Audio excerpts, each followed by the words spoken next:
Alright, what's up? Well, it's colder than fuck out here, so I really only brought one mag with me to try out my new hk45 compact, what I like to call the enhanced combat pistol. And if you followed the little like series or different parts that I've been doing, everything I've been doing to the handgun, you can see where in some ways with the stippling, the serrations, I put them on the bottom, I took them out of the top, I put windows in, sort of lightened the slide up. I did the Trijicon sights, which I've still got a sight in really. They seem to be shooting a little bit to the left, so I got to drift the front sight a little bit. But anyway, and then the fluting to the barrel. To me,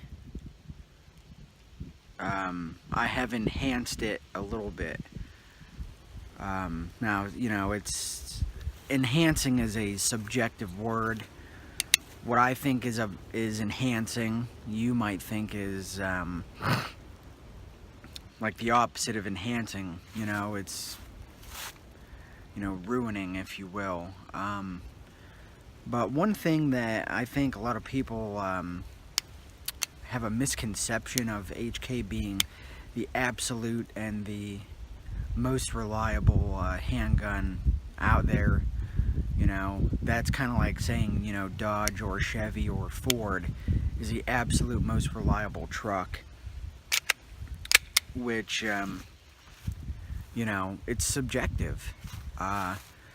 You know, talk to a lot of trainers, and any, you know, particularly I've talked to Dave Bowie over there at Bowie Tactical Concepts, and he said HK is I don't want to say, you know, I'm not going to quote him exactly. I talked to him, it was probably a few weeks ago, but you know, even he will agree that they are just not as reliable as the mall ninjas project them to be. You know, HK really got their fame and their reliability from the MP5 rifle. That's really their claim to fame, the MP5 and the G3, that roller lock system.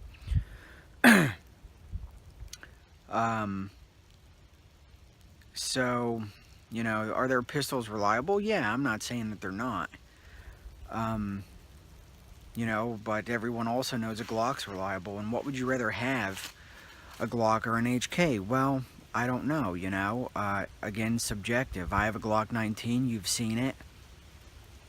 I carry it just about every day, and every time I come out on the range, it never fails, but it also has an aftermarket barrel. You know, I've got a ghost spring system in it, and a different trigger, and Trijicon sights, and you know, it is enhanced. You know, how much more reliability did I squeeze out of it? Probably not much more, if any. But like with this gun, you know, the trigger work, it helps. You know, polishing the internals, they help. And the KG gun coat with its I tried to use this word in a different video, but its coefficiency, the lubricity found in the coating, you know, it helps cycling. You know, it just needs, it really doesn't need any oil. I wiped this before I came out here, I wiped it with alcohol to take any oil off of it, and it still feels slicker than shit. It's just slick. So, you know, that helps though. I mean, if you run dry, you got this coating sort of backing you up. So no one can deny stippling helps in the grip, and obviously, you know, no one's gonna deny the enhancement that Trijicon sights add to any pistol or rifle or whatever, you know.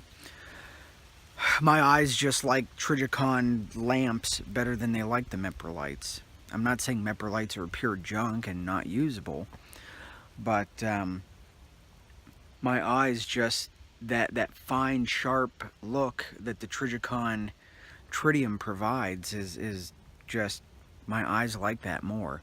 My eyes also like the True Glow TFO,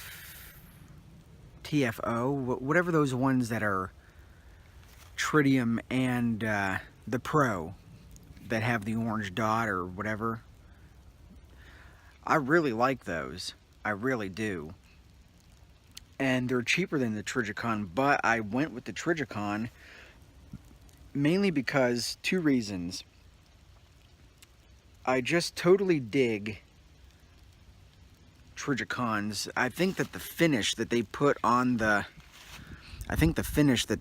sights, that whatever it is, nitride or whatever, I think that finish is fantastic. What I don't like about this sight that I've noticed is you've got to sort of have the light behind you, because sometimes you'll get a glare off of that, I'm going to call it a clear coat that's over this. You get a glare off of it and it makes that orange hard to see. But, you know, I've only had these sights on the gun since last night, so I don't know. We'll have to see. But in the daytime, I totally dig the Trijicons, you know, but I think those True Glows, I think they have a definite advantage with the fiber optic inside. So anyway, take it for what it's worth. You seen last video I had a black barrel. I did that video last night. I instantly decided to go with the gold, not because of the bling bling, but because I wanted a different color contrast. Black on black makes it hard to see through the window and see your coolness. And I think that that the gold helped. It's what I had on hand. I would have went with a gray. I would have went with, you know, like a titanium, or I'd have went with a different look. I thought about going stainless on this barrel. That would look trick too, but I just thought I'd try the gold paint out since that's what I had, and you know, we'll go from there. And hopefully I'll get a chance to shoot more than just a mag through it, but it's just so fucking cold out here, and I shoot in my backyard, and so I just thought, well, I'll just run out and get it out of my system, try it out, see if the fucking thing blows up in my face, you know. But anyway, that's it. It was too cold to really like sit here and play with it, but I'll get another chance, especially when this sleet and this rain kind of goes away, and I'll report back later on. So take it for what it's worth. If you have any questions or you want to tell me how I fucked up my 45 compact, just put them in the bottom and in the comment section, and if you say anything too crazy, I'll call you a troll and tell you to go fuck yourself. But just is what it is, you know. So have a good day, and I hope you enjoyed this this little segment, this little mini series on my pistol. I would love to get another slide and try something else, and it might be like a Glock where you have just different slides because you know, you just like other things. I'd love to have a gray frame or a whole nother 19, you know, and do the gray thing, and I'd like to get a VP9 gray, and if they ever come out with one of these frames in gray, dude, I'd fucking buy one if I could. So, but anyway, we'll go from there. I'll talk to you later.